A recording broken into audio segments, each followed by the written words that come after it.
What's up, ladies and gentlemen of the internet? Wayne here, host of the Media Clash podcast. And I know it's been a long time since you've seen this beautiful face of mine, but 2022 was a hell of a year. As many of you who listen to the podcast know, my house was destroyed in a tornado last March, and I was injured, and it has taken me a long time to get to the point where I'm able to move around and do things again.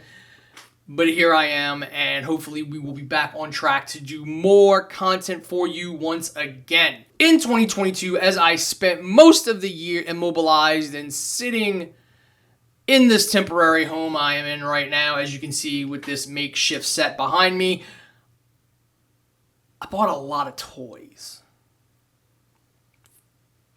Usually I'm just a Transformers collector, but yeah, I filled the void of being able to get up and go to work and do things and only being able to sit in one spot most of the time with toys and buying things.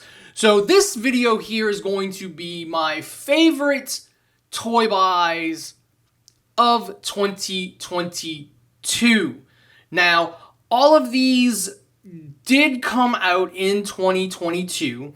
I was going to do just what I got, because I did buy a lot of Transformers, some that had been destroyed in the tornado and damaged that I rebought, and some that I, at the time before, couldn't get.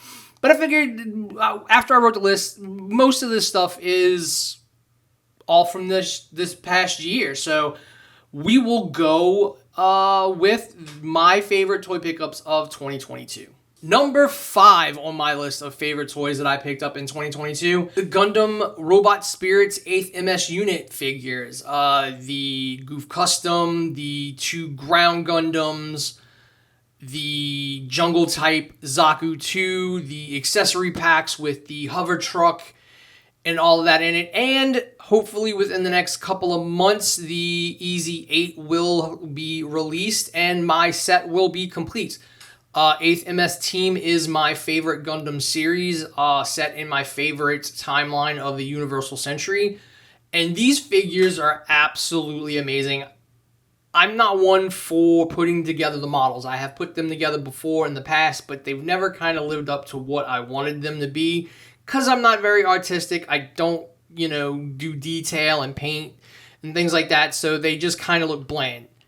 These figures, on the other hand, look absolutely amazing, and they should for the price. They are pretty pricey. We're talking like $70, $80 a figure.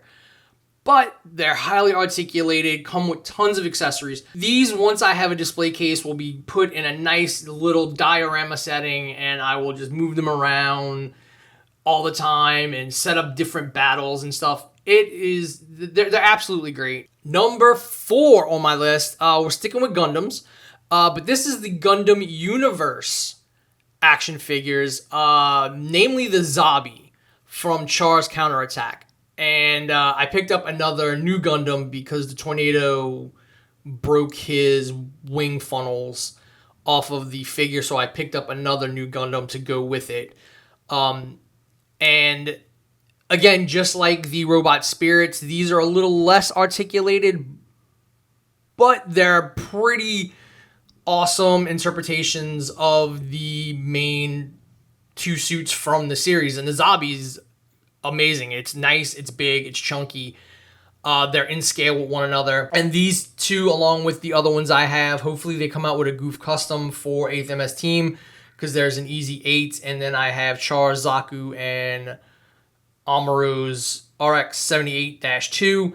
I will have the main 2 Gundams, the main 2 robots, mechs, of my favorite series to go in a display. And the Zabi was absolutely amazing. It's nice, it's big, it's chunky, it's huge. It comes with the backpack, the sword, everything you need for it to recreate those battle scenes from the show.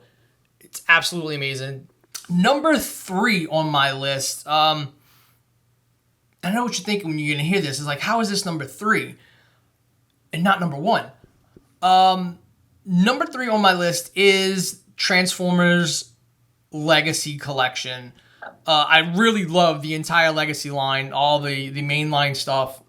I got back into collecting Transformers with the War for Cybertron stuff that came with the Netflix show. I love the aesthetics. The not 100% adherence to G1, but it's kind of like a modern interpretation of those G1 designs. And Legacy is continuing that to the point of they are taking characters from other cartoon series like Prime and Animated, G1ifying them and putting them in the line. My favorite figures that came out this year, because I didn't think I'd get them, and then when they announced them, I'm like, I need them, and I need 2 of each of them, is the Stunticons. I have Minosaur. To build Minosaur, you have, Motor Master, Breakdown, Wild Rider, Dead End, and one escapes me. I think Breakdown is the one that has not come in yet.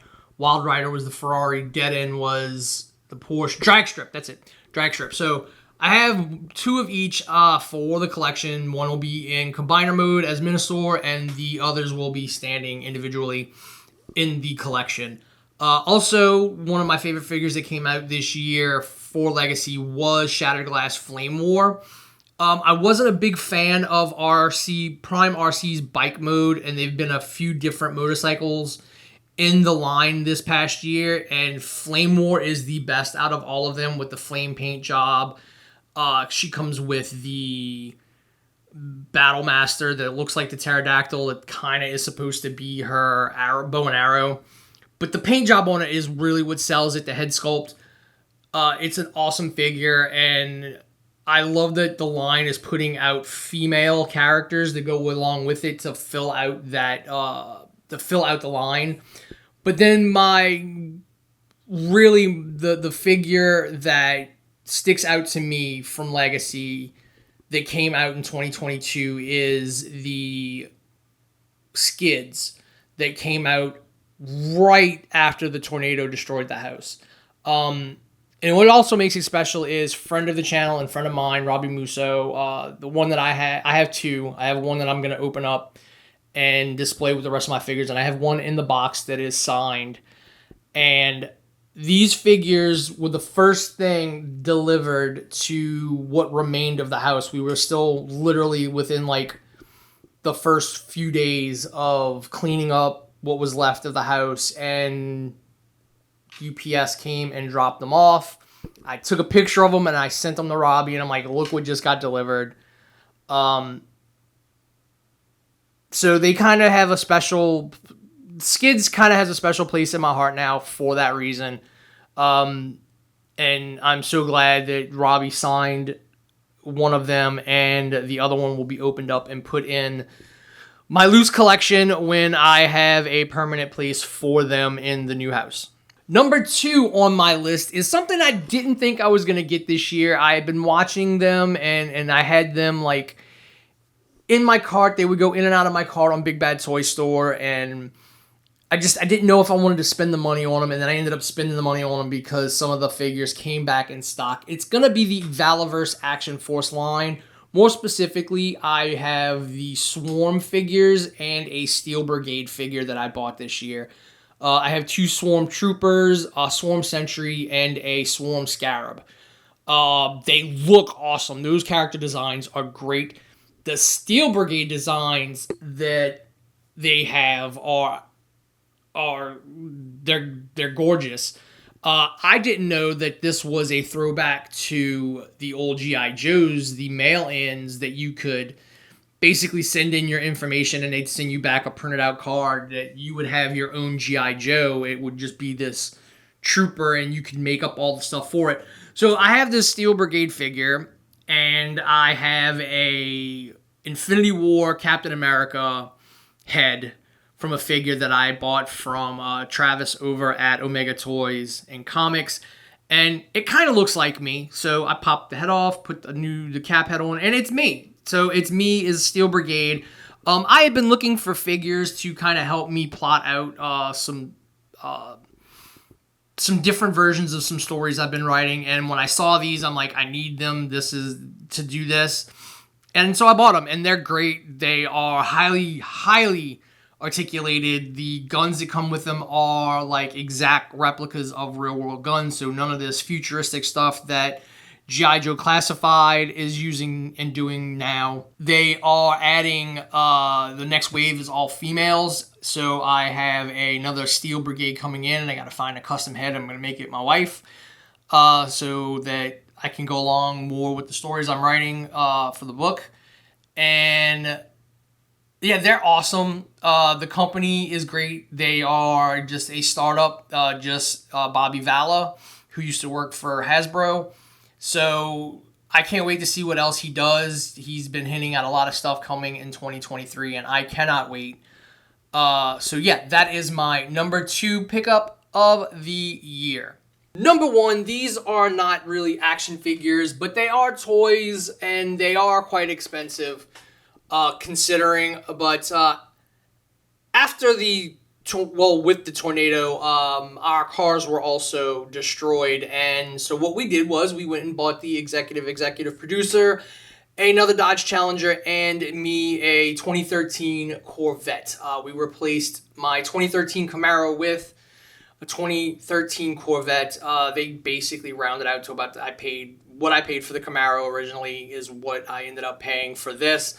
And I love my car. I love her car. We are both car people, and it's a hobby in itself. As anybody who knows, cars are a hobby, just like toy collecting, just like movie watching, filmmaking, things like that.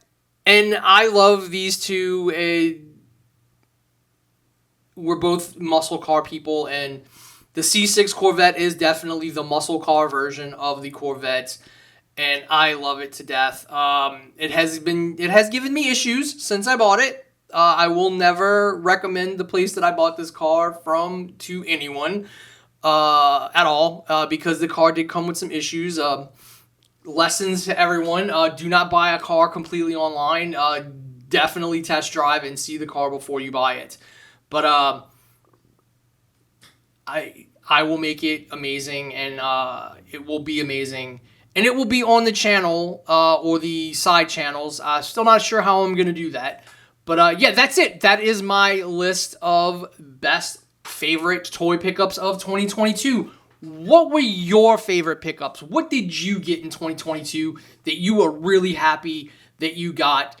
Did they bring you joy? Did they bring you nostalgia? What did you get?